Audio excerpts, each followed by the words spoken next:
These are people who pretend that they're interest groups, the left, when in fact they're just everyday Americans who want to be treated like everyone else, right? Isn't that what we want? That we don't treat you according to the color of your skin, your ethnicity, your sexual preference. We just treat you, you come in, what's your experience, will help the company, and that should be decision making, as opposed to doing this racial, ethnic, and other bean counting that treats human beings like less than human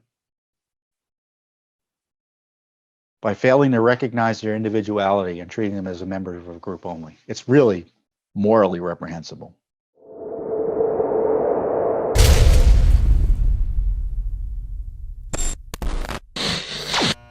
I really love Judicial Watch, and I know I'm the president of Judicial Watch, so I guess I should love it. But as a citizen and I like to think a patriot, I love Judicial Watch because we just do great work on issues that otherwise would not be pursued related to the rule of law. And in California, they had passed a quota mandate for certain corporations, publicly held corporations based in California, that required quotas for the boards of directors for making sure that certain numbers of women were on the board of directors. Blatantly unconstitutional. Blatantly unconstitutional. In fact, they admitted it was blatantly unconstitutional in the analysis. And I think Governor Brown at the time admitted, well, this may be a problem, but I'm going to sign it anyway. That's the way the left operates. Let's see what well, maybe we can just get away with it. So Judicial Watch sued. The government tried to come in and shut it down, this California state. And we sued them. It's a taxpayer lawsuit, meaning that we're trying to stop, on behalf of taxpayers, taxpayer money from being used to implement and enforce and otherwise promote this illicit, unconstitutional, discriminatory quota mandate. So that case was proceeding. And then what happened? They doubled down.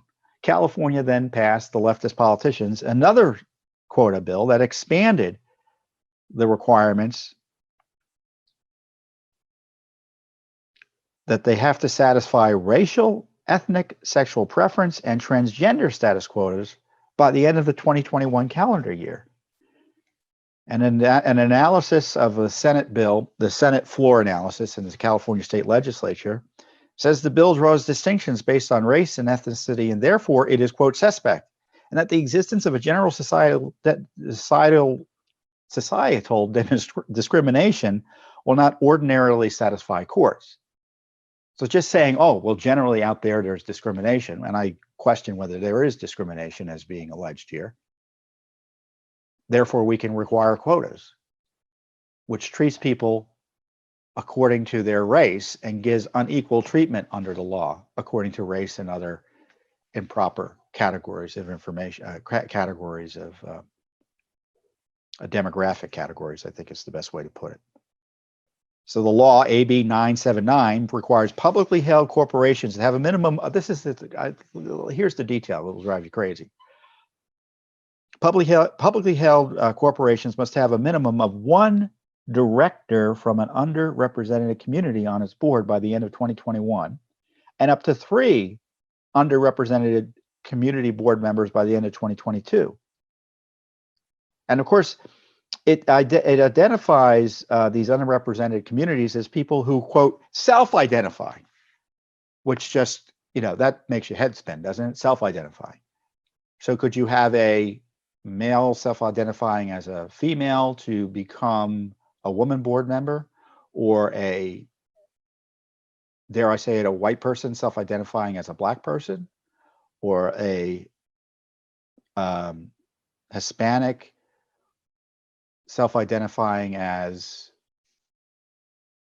as a white person self-identifying as a Hispanic? Would that work? I don't even know how that would be enforced. It's so crazed in its requirements. There's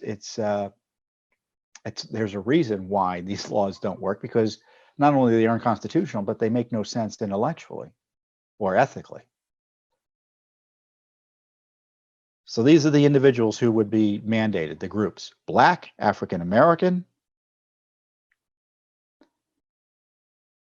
So that's weird, because you may think all African Americans are black, but evidently that's not the case. I know technically it's not the case, but this is California. Hispanic, Latino, Asian, Pacific Islander, Native American, Native Hawaiian, or Alaska Native, or who self-identifies as gay, lesbian, bisexual, or transgender. So, I'm not sure where the corporations are on this. My guess is they're afraid to challenge this for political reasons, because they don't want to be seen as opposing any of these interest groups here. And they're not even interest groups. These are people who pretend that they're interest groups, the left, when in fact they're just everyday Americans who want to be treated like everyone else, right? Isn't that what we want? That we don't treat you according to the color of your skin, your ethnicity, your sexual preference. We just treat you come in, what's your experience, will help the company, and that should be decision making, as opposed to doing this racial, ethnic, and other bean counting that treats human beings like less than human by failing to recognize their individuality and treating them as a member of a group only. It's really morally reprehensible. So we're pursuing that case. So hopefully it gets bound up with the current case against the quota based on sex. And we can uphold the rule of law here. So that's California. We're doing a lot in California, that's for sure. Thanks for tuning in.